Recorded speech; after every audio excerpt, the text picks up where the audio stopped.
come with me. I want to take you back to one of the most difficult moments of my life. It was March of 2012. I was sitting at my computer, staring at a screen, staring at a letter I spent a long time struggling to write. And as hard as it was to write it, it was even harder to find the courage to press send. That's because this wasn't a normal letter. This letter held a secret, one I spent my whole life trying to protect, trying to keep hidden. And I knew that once it was out there, my whole life, my whole world was likely to change. So I agonized over the letter. I read it over and over, and then one night I mustered up all my courage and I just pressed send. Whew. Right? I'm supposed to tell you my secrets out there. I felt this overwhelming wave of relief. But I didn't. I was terrified. And rightly so. You see, I knew that the contents of this letter would change the way people saw me. And I thought I was ready for their judgment, but nothing can prepare you for an overwhelming tsunami of hate, senseless, blind, crude as it may be, but still absolutely devastating.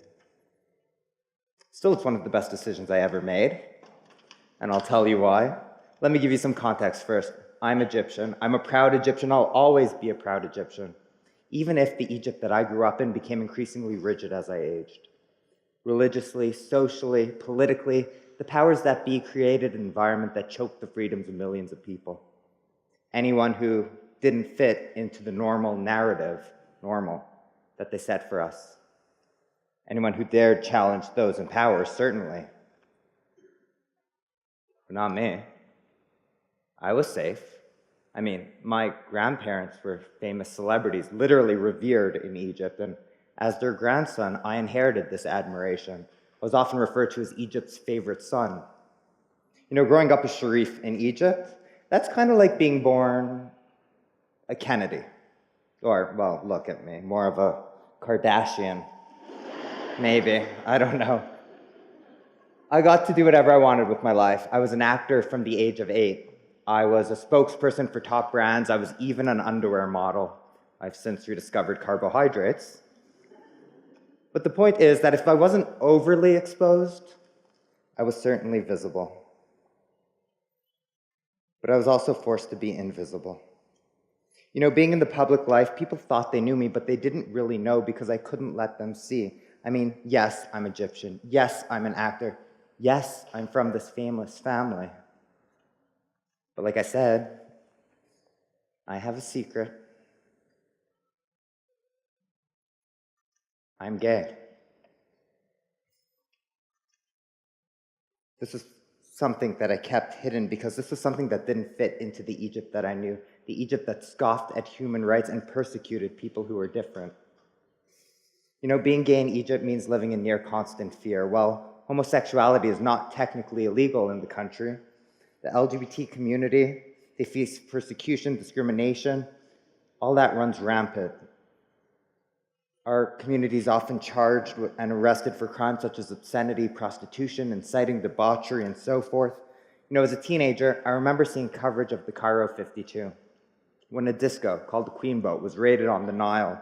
52 men were arrested, charged, tortured, tried, ultimately convicted of all these crimes. Even those that were ultimately acquitted had their names dragged through the media, their reputations destroyed. They were forced to undergo invasive medical examinations. They were rejected by their families and by society.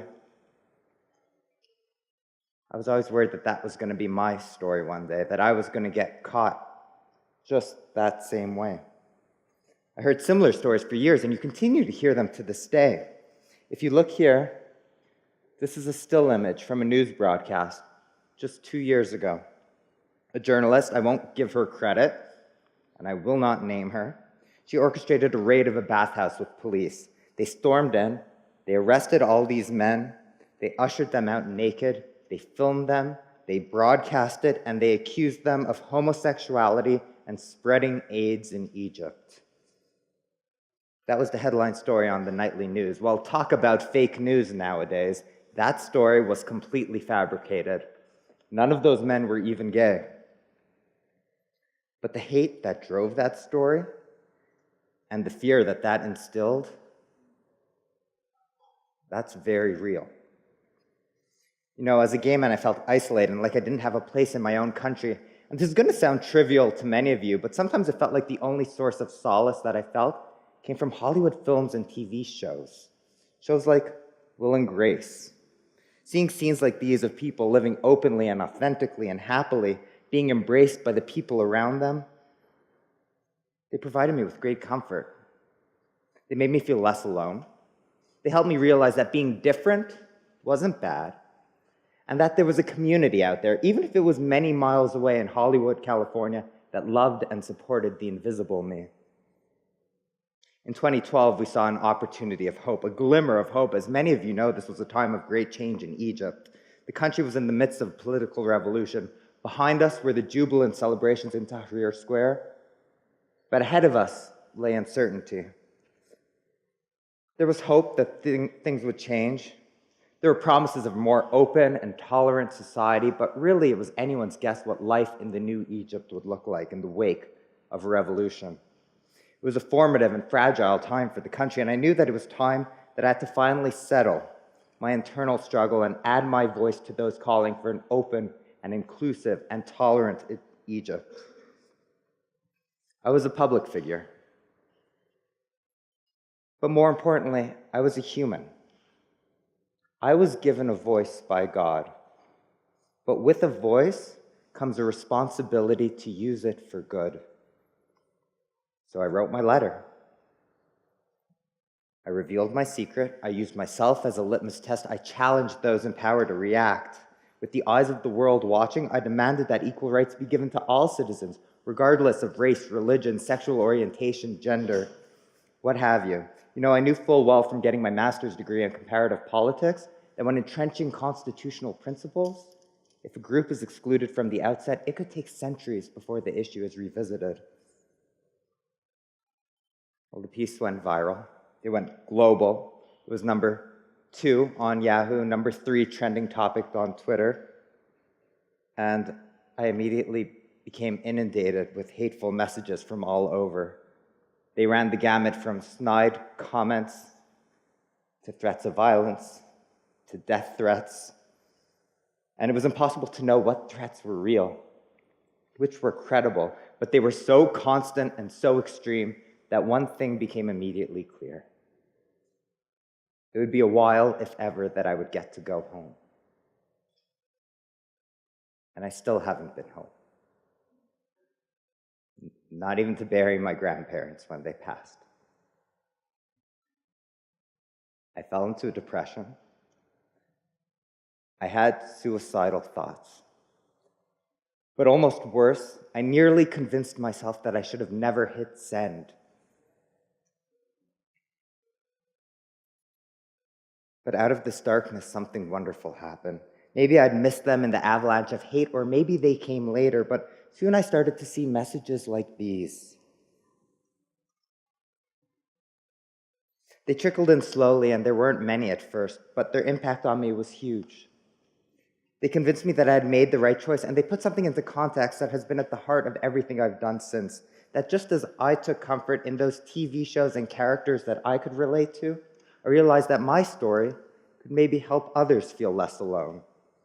Emboldened, I became the national spokesperson of the world's largest LGBT media advocacy organization, where I honed my skills and my messages as I prepared to push for equality back home in the Middle East. No small task, I assure you. And finally, 3 years after coming out, I was ready. I was ready to face my demons, and I conducted my first Arabic language TV interview as an open and visible, but most importantly, as a proud gay man no longer hiding. It was a program with millions of viewers.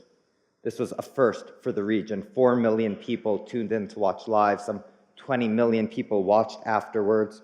The host is essentially the male Barbara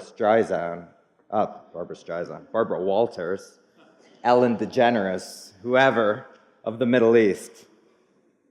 And what was important about this interview was that it was going to be the first time that many people in the region heard directly from an LGBT person, speaking openly and authentically, appealing to their hearts and minds as someone they've watched grow up from a really young age. Again, I was scared. I was inviting a reaction, and so I braced myself for an onslaught of hate. And to be sure, it came. But this time it was diluted with an unexpectedly strong wave of support, even more messages like before, messages like these.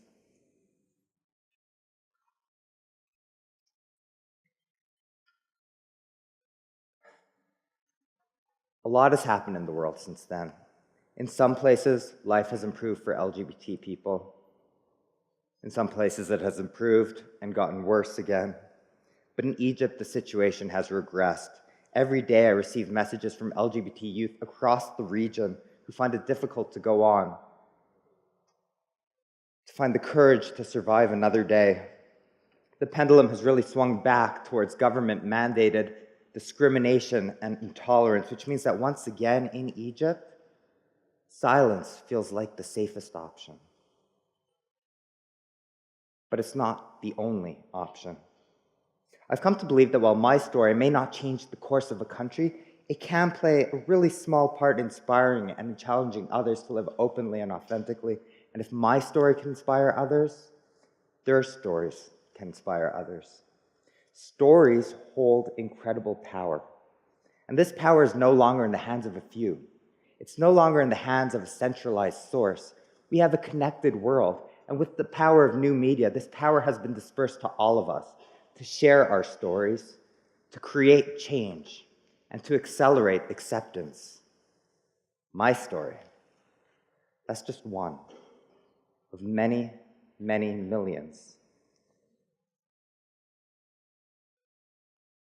But that doesn't make it small. That's what makes it huge.